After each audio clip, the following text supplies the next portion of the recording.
Bonjour, bonjour et bienvenue dans ce Facebook Live dans cet après-midi de samedi. On a un petit peu pris de la hauteur pour ce week-end. On a même traversé carrément la frontière. On se retrouve en Ardennes belge, oh, pas très loin de Charleville-Sedan, hein. On est à Rochehaut sur ce merveilleux massif ardennais avec le méandre de la Semois qui est en contrebas ici de ce joli petit village pittoresque. On a voulu passer la frontière pour avoir un petit peu le sentiment des Belges sur cette crise sanitaire et en l'espèce pour cet après-midi, on est en compagnie de Michel Borreux, le big boss de l'auberge de Rochehaut qui est à mes côtés bien installé dans l'auberge ici à Oui, l'Épidore, dans le canapé, tranquille.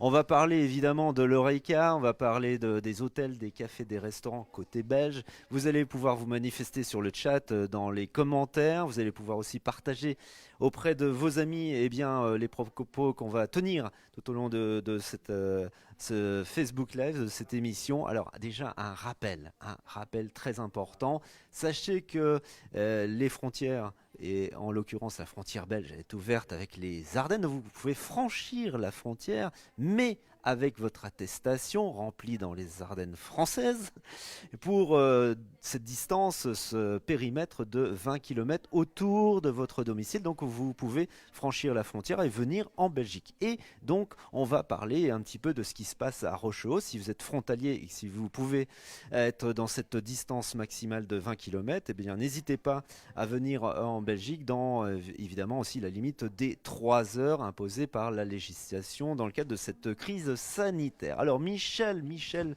déjà merci de nous recevoir dans ton bel établissement cet après-midi. Tu vas bien déjà? très bien, tout va bien, tout va très bien. Alors on va faire le point un petit peu sur l'auberge de Rochehaut, sur ta marque qui est évidemment en coup d'arrêt brutal depuis ce confinement qui vous est imposé aussi en Belgique. On va faire le point. Qu'est-ce qui est ouvert à Rochehaut? Qu'est-ce qui n'est pas ouvert pour être bien précis et pragmatique? Eh bien, pour répondre à ta question, Olivier, donc pour être bien précis, ce qui est ouvert, c'est l'hôtel, donc on peut dormir dans les chambres.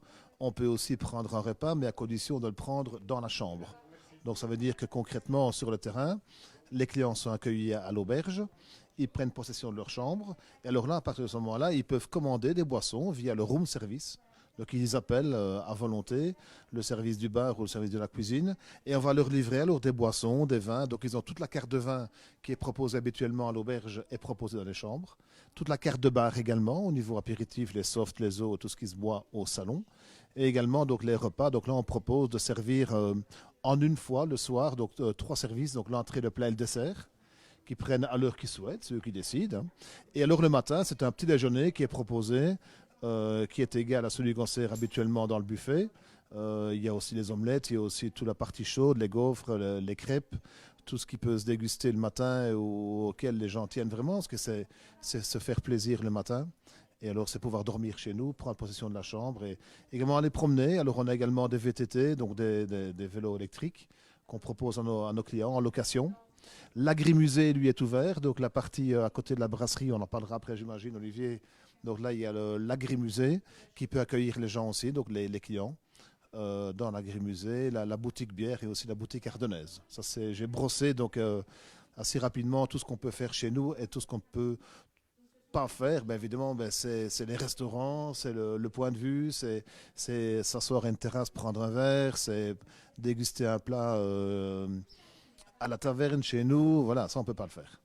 Ok, donc déjà, ce qui est important de souligner, c'est que tout n'est pas fermé complètement. Il y a quand même dans cette petite fenêtre d'ouverture que vous autorise la législation en Belgique sur cette crise sanitaire, eh bien, vous avez une fenêtre de tir, vous l'exploitez. On voit qu'il y a déjà des clients qui fréquentent les gîtes et les hôtels pour ce week-end qui sont derrière nous. Donc, on peut venir en Belgique. Il y a aussi la boutique ardennaise qui est ouverte. On peut Oui, bien avoir un sûr. large choix de produits du terroir. Donc ça, les Ardennais, vous qui nous regardez en ce moment de l'Ardenne française, vous pouvez franchir la frontière, je vous le rappelle, puisque la Belgique est accessible aux frontaliers français dans la limite de vos 20 km autour de votre résidence. Donc calculez bien, mais vous pouvez venir à Rochehaut et venir prendre un petit peu de produits du terroir aussi à ta boutique ardennaise. En effet, donc Olivier, tu l'as soulevé, donc il y a des clients qui sont accueillis derrière toi, donc dans la partie accueil de l'auberge de Rochehaut, pour les gîtes, mais aussi pour les chambres d'hôtel.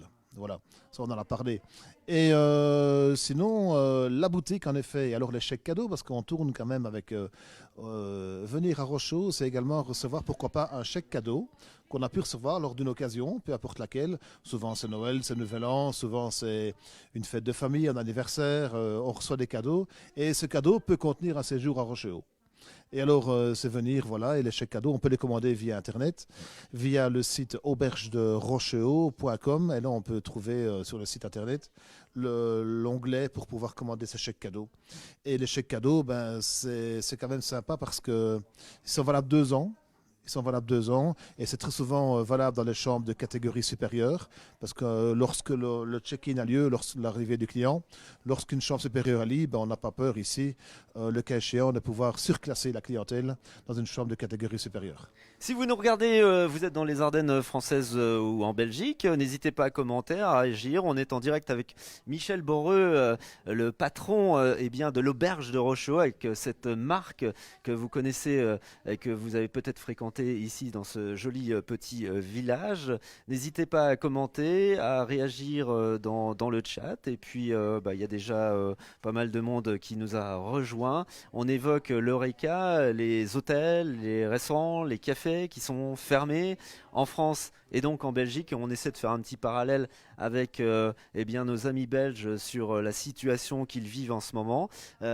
Alors nous en France, on a eu, et principalement à Charleville-Mézières, la semaine dernière, une manifestation, précisément un rassemblement de restaurateurs qui eh bien, manifestaient leur mécontentement, leur grogne de leur fermeture. Ils ne comprenaient toujours pas pourquoi ils étaient fermés, sur quels critères scientifiques ils étaient fermés, alors qu'ils avaient investi beaucoup d'argent dans le gel hydroalcoolique, les solutions pour avoir tous les gestes barrières possibles et inimaginables dans leur restaurant. Est-ce que vous, en Belgique, vous avez aussi ces grognes? Est-ce que vous avez des rassemblements? Alors je vais évoquer d'ailleurs, et tu vas réagir, et ça va te faire réagir. Tu sais très bien que donc Eric Bdon, le fondateur de Peridaisa, a publié sur Facebook une lettre au vitriol sur les décisions du gouvernement belge. Il écrit, je cite, « J'aimerais aussi, si vous le permettez, partager à présent mon regard sur les dernières décisions gouvernementales et poser avec vous la question. À l'heure où nous sommes tous contraints de cadenasser nos vies dans un nouveau carcan de mesures sanitaires, certains responsables politiques bafouent-ils nos libertés par des décisions arbitraires? À écouter Frank van der Broek, votre ministre fédéral de la Santé, j'estime que la réponse est oui et nous devrions nous en inquiéter. » Je vais te faire réagir. Est-ce que toi aussi, tu es inquiet? Est-ce que tu devrais t'en Évidemment inquiéter? que je suis inquiet parce qu'en fait, on n'a pas créé une entreprise comme celle qu'on a créée ici à Rochehaut et toutes les autres de l'Horeca qui m'environnent et qui m'environnent indirectement sur la région wallonne ou sur la Belgique complètement. Je me dis comment se fait-il que le Grand-Duché de Luxembourg, par exemple, puisse lui rester ouvert. Ils viennent de fermer voilà, seulement 10 jours. Ils vont apparemment réouvrir pour, quand je dis ils, c'est l'Horeca, ils vont réouvrir apparemment pour les fêtes de fin d'année. Et je me dis, qu'est-ce qui se passe au Luxembourg? Pourquoi chez eux ça se passe très bien, ou en tout cas moins mal que chez nous, on va dire ça ainsi, au point de pouvoir réouvrir, au point de fermer si peu l'Horeca, tout le commerce qui sont liés de près ou de loin à l'Horeca, parce que l'Horeca, quand on dit l'Horeca, c'est pas que l'Horeca, c'est tous les emplois induits et indirects qui sont liés à l'Horeca. Je pense aux fournisseurs, je pense à tout le personnel, je pense à tous les intérimaires qui viennent nous aider régulièrement, je pense à tout l'aspect économique qui environne directement l'Horeca. Et c'est vrai que je suis vraiment frustré quand je vois qu'on doit fermer absolument, et on aura fermé 3 mois au printemps, on va de nouveau fermer apparemment maintenant 3 mois, ça fait 6 mois sur un exercice de 12 mois, donc on aura ouvert la moitié de l'année. Je me dis pourquoi l'Horeca est visé à ce point que d'autres ne le sont beaucoup moins que nous. Tant mieux pour eux, mais qu'est-ce qu'on a fait ou qu'est-ce qu'on n'a pas fait pour que ça soit vraiment si grave? Quand je vois les chiffres de reproduction du Covid fin du mois d'août, n'était pas si grave que ça. La reproduction n'était pas au-delà de 1. Donc on était stable. Tout d'un coup, ça a explosé, ça a flambé à partir de 20 septembre, fin septembre, mi-octobre, c'était la catastrophe. Alors qu'est-ce qui s'est passé? Qu'est-ce qu'il y a eu? On peut le supposer, mais enfin bon, on ne peut pas le dire. Mais je me dis que l'ORECA n'est pas responsable de tout quand même. Il faut quand même faire attention à ce qu'on dit. Et il y aura de la casse, il va y avoir plein de catastrophes qui vont se passer, économiques, j'ai envie de dire aussi psychologiques, catastrophiques à tout niveau, familiales, des soucis en tout genre qui vont se pointer et des faillites, comme on dit chez nous, hein. Donc il y en a déjà eu. Il y en a, la coiffeuse de Rochaud vient de fermer, par exemple. Donc, elle a ouvert voilà 6 mois, elle n'a pas résisté, elle est déjà fermée. Et cette petite coiffeuse belge Une aussi coiffeuse de belge Liège qui vient qui s'est d'ouvrir. donné la mort à C'est Liège, Liège, voilà. c'était quand même c'est dramatique, quoi. Il y a Donc des conséquences c'est le début des emmerdes. Je me dis que c'est pas fini, quoi. On est parti pour une catastrophe économique inimaginable. Est-ce que vous comprenez la position de Michel Boreux qui représente les restaurateurs ici, tout du moins à Rochehaut, mais son témoignage est quand même intéressant. Dites-nous tout dans les commentaires. Est-ce que vous comprenez les propos, ces fermetures de l'Eureka qui durent et qui durent et qui durent dans les commentaires? Est-ce que vous connaissez aussi l'auberge de Rochehaut? Allez-y, manifestez-vous, pianotez sur votre smartphone. Il y a Nicolas Rousseau qui nous dit: Michel, comment fais-tu actuellement avec le personnel? Quel est l'impact actuellement? Es-tu aidé par l'État belge? Donc le personnel, ils sont pris en charge par l'État belge complètement. Ça veut dire que 70% du salaire est pris en charge par l'État. Donc ils perdent 30% purement et durement de leur salaire. Donc tu me diras, ils ont beaucoup moins de frais, ils sont chez eux, ok. Mais enfin bon, les gens qui ont des crédits de la consommation, des gens qui ont des crédits sur une maison, des gens qui ont acheté une voiture, des gens qui doivent nourrir leur ménage, nourrir leurs enfants, payer les locations, payer les indemnités, payer tout ce qu'il y a à payer. 70%, c'est pas assez. Ça va durer un certain temps, mais ça ne peut pas durer 6 mois, c'est pas possible. Les gens, ils vont se tirer une balle, c'est incroyable. Donc c'est vrai que c'est compliqué. D'autres travaillent, parce que ceux qui étaient liés à l'auberge travaillent encore un peu, partiellement, quelques jours semaine, mais il ne faut pas tous être en plein. Donc on occupe certains membres du personnel, mais sur les 70 qui sont occupés chez nous dans les 3 sociétés différentes, il en reste à mon avis une quinzaine qui sont actifs. Merci de nous regarder, on est à temps plein samedi après-midi, bon week-end à toutes et tous, vous êtes chez vous, on est en direct de Rochehaut en Belgique, en Ardennes belge avec Michel Boreux qui nous fait l'amabilité de nous recevoir dans ce magnifique espace qui d'habitude est rempli à ras-bord, et là c'est un petit peu le coup de massue, et c'est vrai que c'est complètement difficile à concevoir pour un chef d'entreprise qui a l'habitude d'être actif avec ses 3 enfants et toute son équipe. N'hésitez pas à commenter et à réagir à tout ce qu'on évoque dans cet après-midi sur les restaurants, cafés et bars. Là on est en Belgique, on fait un petit parallèle avec la situation en France. Fabrice Doublet nous dit bon courage à toute l'équipe de l'auberge de Rochehaut. Bérangère, mes amitiés à toute l'équipe, bonjour. Bon à savoir, nous dit Christine, à l'occasion des fêtes pour les chèques cadeaux, donc ça tu vois c'est une bonne initiative. Très bien. Bon courage, je viens juste d'acheter un chèque pour une nuit gastronomique dès que l'on pourra. Ben voilà, ça fonctionne en tous les cas, on trouve des ouvertures malgré ces fermetures. Il y a Chaforget qui est actuellement à Rochehaut, c'est top. Ben, merci de nous regarder, passe nous voir, là on est à l'Épidore. Au salon. Au salon de l'Épidore. D'ailleurs, je vous rappelle qu'il y a un jeu concours dans le cadre de ce Facebook Live. Restez bien connectés jusqu'au bout. Michel vous fait gagner un superbe panier garni de produits du terroir. Il y a une petite question à la fin de l'émission. Restez bien connectés en tous les cas avec vous. Voilà, ça commande beaucoup. Je vais essayer d'en prendre peut-être une question ou deux. Michel, par exemple, Michael, Cardinal, l'Oreca a rouvert en été. Il n'y a pas eu de soucis. Les problèmes ont commencé fin septembre, bizarrement, quand les universités ont ouvert. D'où le souci. Entre autres, courage Michel, c'est vrai qu'il y a une incompréhension finalement, puisqu'il y a un décalage. On dit que voilà, c'est octobre, mais il y a aussi les universités qui ont rouvert. Est-ce qu'il n'y a pas des éléments perturbateurs qui ont fait que ce coronavirus a une deuxième vague d'épidémie comme en octobre? Mais comment comprendre pourquoi ça arrive en octobre alors que les universités ont rouvert en septembre aussi? Ce que j'ai envie de dire, c'est que j'ai pas les chiffres, hein, donc j'ai pas les tableaux, j'ai pas les graphiques ici à vous montrer. Mais c'est vrai que c'est assez éloquent que fin août, tout allait plus ou moins bien. Je disais, la reproduction du Covid était un peu en dessous de 1, donc c'était pas catastrophique. Et tout d'un coup, fin septembre, ça a parti dans tous les sens. Alors que nous avions rouvert depuis 3 mois, donc on a ouvert l'Oreca le 7 juin. Alors que 3 mois après, tout allait plus ou moins bien. On ne peut pas dire que l'Oreca est responsable de tout.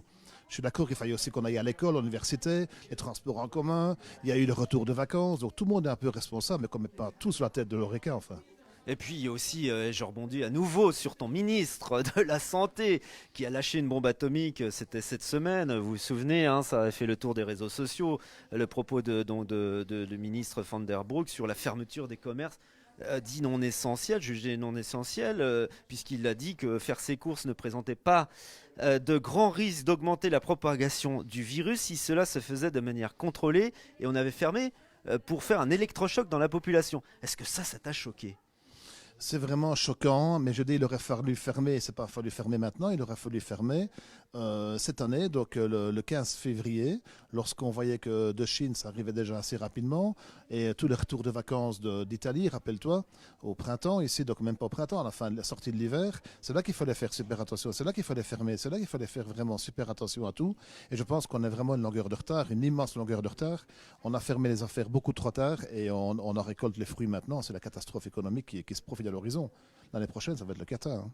Qu'est-ce que vous en pensez? Est-ce que ce sera la catastrophe économique pour vous en 2021? Une sorte d'effet domino après la crise sanitaire, on va subir une crise économique, une crise sociale, voire mentale, hein, tu l'évoquais aussi tout à l'heure, parce qu'il y a beaucoup de personnes qui souffrent psychologiquement du confinement. D'ailleurs, dites-nous tout, comment vous vivez, vous, ce confinement en Belgique, mais aussi en France? Est-ce que pour vous, là, trop, c'est trop? Il faut lâcher du lest? Est-ce que... Voilà, dites-nous un peu dans les commentaires votre sentiment sur cette épreuve du confinement. Nicolas nous dit, je ne comprends pas qu'on ait dû fermer le RECA, notamment l'auberge et toute l'infrastructure de la famille Boreux, alors qu'ils suivent toutes les mesures sanitaires et que ces mêmes mesures sanitaires ne sont pas suivies largement moins en privé dans les familles. Il est bien moins dangereux de venir déguster les spécialités de la famille Boreux chez eux qu'en famille.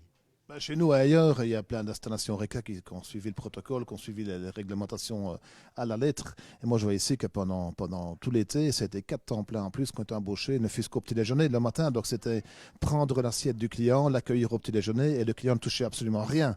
Le client ne touchait même pas un couteau, même pas un pain. Donc, on lui servait tout ce qu'il souhaitait. Tout était servi sur assiette.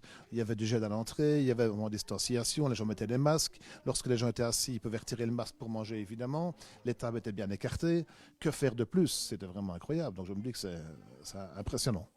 Et puis toi, tu m'as avoué tout à l'heure en coulisses que tu subissais cette situation pour toi qui est un homme hyper actif. Évidemment. D'un seul coup, te retrouver avec le curseur on-off et la coupé, case off, c'est très hein. très dur. 2 fois cette année, donc on a découpé donc, au mois de mars quand même. Puis maintenant, il a fallu remettre le couvert encore au mois d'octobre. Et alors, on a dû éteindre progressivement les installations. Tout d'abord, on pouvait servir les clients au restaurant, les clients de l'hôtel, ils pouvaient être servis au restaurant. Et puis progressivement, par la suite, non, tout le restaurant, il fallait fermer aussi, et on sert dans les chambres. Et nous, c'est chaque fois adapté à tout ce qu'on nous a demandé. Et maintenant, donc on a encore ouvert. Vous voyez, derrière nous, les gens arrivent à l'hôtel, parce qu'on est samedi, il y a du monde qui arrive pour le week-end. Donc les chambres d'hôtel sont ouvertes, on sert dans les chambres. Donc on sert les repas dans les chambres, on s'est vraiment adapté à chaque fois à ce qu'on pouvait faire. Donc dès qu'il y a une petite fenêtre, on rentre dedans et on continue à travailler malgré tout. Et je disais aussi que si on peut tourner pour les frais, je suis content. Parce qu'on ne tourne pas pour l'instant en bénéfice, c'est pas possible. Il y a trop de frais fixes, il y a trop d'installations, il y a trop à chauffer, il y a trop à éclairer, il y a trop d'installations qui tournent au niveau de l'électricité. Donc si on tourne pour les frais, je suis content. Et voilà, ça me permet de pouvoir continuer à payer nos installations, nos crédits, notre personnel qui tourne, et puis les frais, les taxes, parce que les taxes ne diminuent pas. Hein. Les taxes, elles sont toujours les mêmes, il ne faut pas croire. Hein.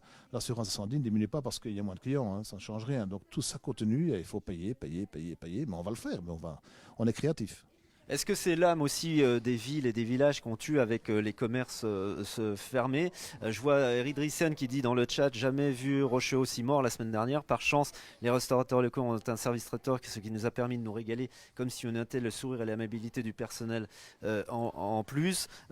Effectivement, bar, restaurant, hôtel fermé égale ville morte, égale l'âme d'un centre-ville, parce qu'il y a aussi le lien social, on oublie une donnée fondamentale, c'est que vous aussi c'est des lieux de rencontre, des lieux de convivialité, et les gens, on est encore des animaux grégaires, si je ne m'abuse, et donc on a besoin de contact, de se voir, et ça c'est très très très frustrant. Ça manque réellement. Alors on voit des clients qui arrivent à l'accueil, des clients habitués, avec qui on voudrait prendre un verre, on invite comme on fait d'habitude. Quand les gens arrivent, des clients habitués, des gens avec qui sont venus ici plusieurs fois, on s'installe, on prend un verre, on prend une bonne bière de Rochéo, ça c'est l'habitude, ici on peut même pas quoi. C'est incroyable. Donc les gens arrivent, puis on les accueille, puis clac, ils vont dans leur chambre, puis ils disparaissent, et on les revoit au check-out.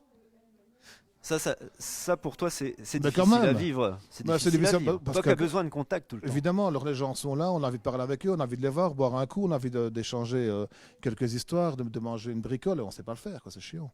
Est-ce que tu as eu les larmes aux yeux à un moment donné? Ça m'est arrivé de temps en temps, mais c'est plus rare. Mais ça m'arrive, ouais. Ça m'arrive, mais voilà, c'est ainsi, ça. On n'a pas le choix, on doit évoluer avec notre temps. La façon de travailler est ainsi maintenant et on s'est adapté, Patricia et moi, à accueillir nos clients et ne faire que ça, quoi. Voilà, c'est tout. Mais c'est vraiment ennuyant. Est-ce que vous pensez que cette crise sanitaire risque de tuer la vie des villages, des villes, des centres-villes, l'âme d'une ville, les liens, de couper un petit peu les liens sociaux? Dites-nous dans le chat, vous pouvez réagir à tout moment. Je regarde un petit peu ce que la manière dont vous vous exprimez en dessous, dans les commentaires en dessous de cette vidéo. Je rappelle qu'on est en direct de Rochehaut si vous venez tout juste de vous connecter. Et je vous rappelle que si vous vivez dans les Ardennes françaises, la Belgique est accessible aux Français frontaliers dans le rayon de 20 km. Les frontières donc restent ouvertes, mais vous devez vous munir de votre attestation et de cocher la case évidemment déplacement en plein air avec la limite de 3 heures, ce que vous n'avez pas en Belgique. On n'a pas, donc on voyage où on veut en Belgique, toutefois qu'on reste dans le pays. Et on peut voyager où on veut, on peut aller faire ses courses. Depuis une semaine, les commerces non essentiels, ils sont qualifiés ainsi, sont de nouveau ouverts. On peut de nouveau aller acheter des produits non essentiels, c'est ainsi qu'on les appelle. Et sauf l'Horeca qui est toujours fermé. Il n'y a plus que l'Horeca à ouvrir et puis tout est bon. Mais c'est que l'Horeca qui reste fermé. Ok, voilà, donc vous pouvez quand même vous venir vous balader à Rochehaut avec tous les gestes barrières, les mesures sanitaires qui s'imposent, hein, évidemment le masque, la distanciation sociale, etc. Mais si vous êtes dans la limite des 20 km, vous pouvez venir ici à la boutique de Ardennaise. Oui, et à la boutique bière, à la brasserie également. Et la brasserie également qui reste ouverte à emporter, etc. Exactement, comme d'habitude, comme en France. Meredith nous dit Chaspire. Meredith Chaspire, c'est vrai que ce n'est à rien y comprendre. Vous avez dû mettre plus d'espace entre chaque table, vous vous êtes adapté à tout pour finalement fermer. Heureusement, vous pouvez toujours cuisiner et faire décompresser. C'est ridicule leurs mesures. Est-ce que vous pensez, comme Meredith, que c'est ridicule toutes ces mesures qui sont prises et ça devient absurde? Est-ce que pour toi, ça devient complètement disproportionné et absurde? Oui, parce qu'en fait, dès l'instant où on respecte les gestes barrières, dès l'instant où on met des masques, dès l'instant où on met du gel, dès l'instant où tout est respecté, je me dis que c'est exagéré. Mais évidemment, il y a des gens qui ont abusé, il y a des gens qui étaient en contact, qui n'ont pas mis de masque, il y a des gens qui ont fait ça, je ne sais pas où, à quel endroit. Mais on ne peut pas donner à l'Horeca toutes les responsabilités, toutes les causes à effet, c'est pas possible. Donc tout est fermé, tout est fermé. C'est incroyable. Donc pour Noël Nouvel An, on est fermé complètement. C'est incroyable. Oui, c'est inédit, oui, c'est incroyable. Là, vous n'imaginez pas que pour l'instant, tous les clients habitués, parce que nous, au Noël Nouvel An, c'était complet depuis un an. Hein. Donc les clients qui quittent l'hôtel après un réveillon, ici, quasiment tous les clients de nouveau réservent l'année suivante. Donc ici, les clients qui sont habitués à notre programme de Nouvel An, qui est un programme très chargé, avec beaucoup d'animation, évidemment, ils ne veulent pas vivre le réveillon dans leur chambre. Alors, il y en a plein qui ont reporté à l'année suivante, quoi. Et voilà, tant mieux, on est content que nos clients restent fidèles, mais ça veut dire que le planning de 2021 est déjà très chargé. Hein. Il y a un planning inimaginable. Je peux te dire que là, il y a de l'enthousiasme dans le chat et tes clients sont là et sont fidèles et ont envie de te retrouver très rapidement. Rochehaut, le paradis sur terre, nous dit Sèvres carrément. Nicolas, à titre collectif, nous sommes tous interconnectés. Cette crise permet de travailler sur nos valeurs comme l'entraide et la solidarité. Alors soyons solidaires. Michel, que prépares-tu pour les fêtes de fin d'année? As-tu un menu spécial? Eh bien, donc on a fait un menu spécial. Donc on propose à nos clients de pouvoir aller dans la chambre à nouveau. Et là, on va servir en 4 fois le menu de réveillon. Donc on va servir la première fois à 18h30 l'apéritif et les mises en bouche. À 19h, première entrée va être servie en chambre. À 20h, seconde entrée. Et alors à 21h, on servira le plat et le fromage en même temps pour terminer à 22h30 le dessert. Voilà. Donc les gens seront à deux dans leur chambre. J'imagine que ce sera un réveillon assez sympa, assez intimiste, où les gens pourront se retrouver peut-être et peut-être échanger d'autres choses que les centaines de bouteilles qu'on échange habituellement au jardin, à l'auberge. Évidemment, c'est vrai. Le programme du Nouvel An, ça rigole pas chez nous. C'était vraiment Noël un peu plus familial, un peu plus gentil au niveau de la quantité d'animation, mais au Nouvel An, c'est toujours assez impressionnant. On est toujours ici. La partie avant de l'hôtel, on accueille 150, 170 personnes, 170, alors qu'à l'arrière, il y en a pas loin de 200. Donc on est avec le personnel, ici, on a 500 personnes. Hein. Ah oui, au jardin, il y a un spectacle. Un spectacle de son et lumière qui est assez extraordinaire. Il y a les bouchons sautent dans tous les sens. C'est vraiment la fiesta, quoi. Ok. Bon, ben on va garder ça en tête en Ah tous bah les oui. cas pour les fêtes de fin d'année.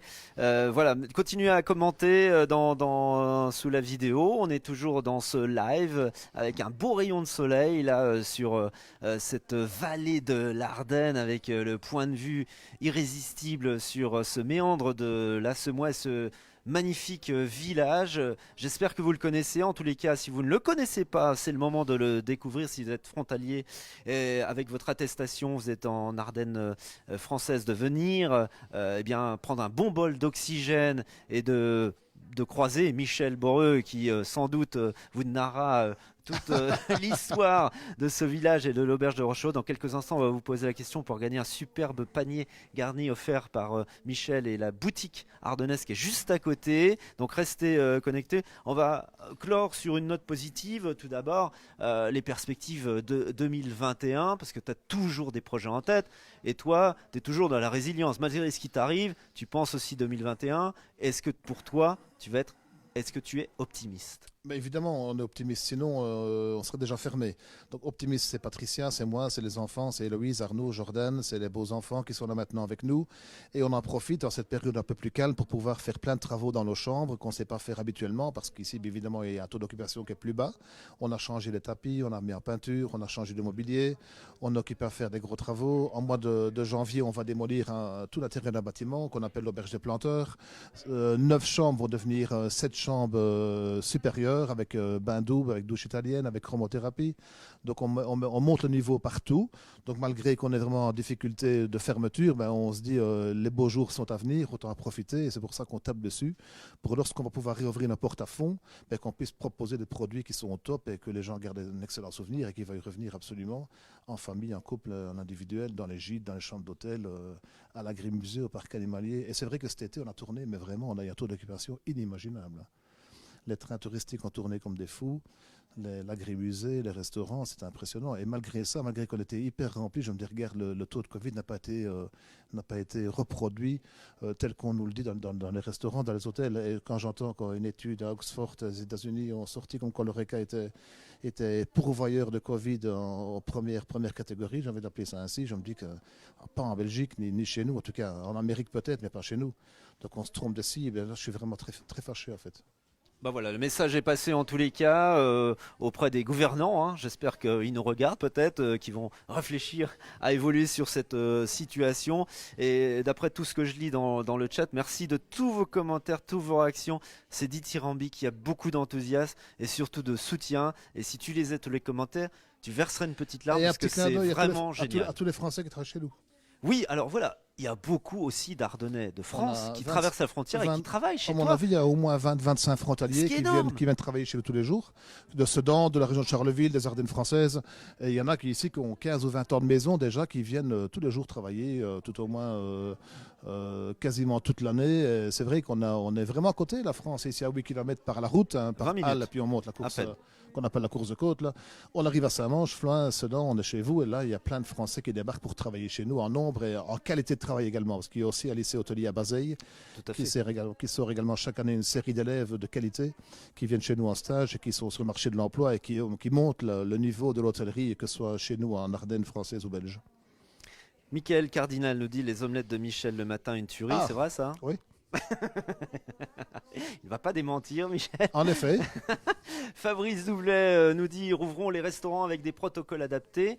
L'art de vivre à la française ou à la belge, c'est précieux. Surtout dans ce contexte anxiogène. Courage, Michel Bordeaux. Ah, C'est vrai que c'est précieux l'art de vivre.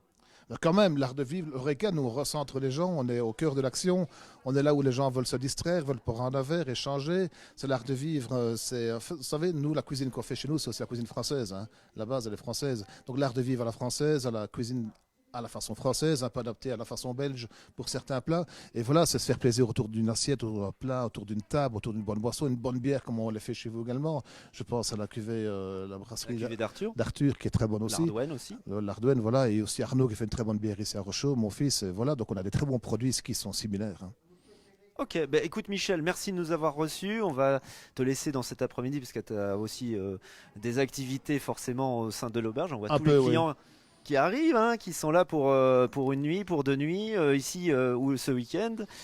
Donc n'hésitez pas, si vous avez votre petite attestation dans les Ardennes françaises, hein, vous pouvez faire votre distance autour de votre domicile de 20 km et vous pouvez franchir la frontière si vous êtes toujours dans le respect des 20 km autour de votre résidence, muni de votre attestation, dans la limite de 3 heures pour les sorties en plein air. Donc n'hésitez pas à faire venir une petite percée comme ça en Ardennes belge à Rochaud. Oui, Puis bien sûr. côtoyer Michel, lui faire un petit sourire, un petit coucou. Bien sûr. Et échanger, ça lui fera beaucoup de plaisir. Merci de tous vos commentaires. En tous les cas, ça fait chaud au cœur de savoir que vous soutenez l'Oreca, les hôtels, les restaurants, les bars, que vous avez hâte que ça réouvre pour notamment cette omelette de Michel qui apparemment fait des émules.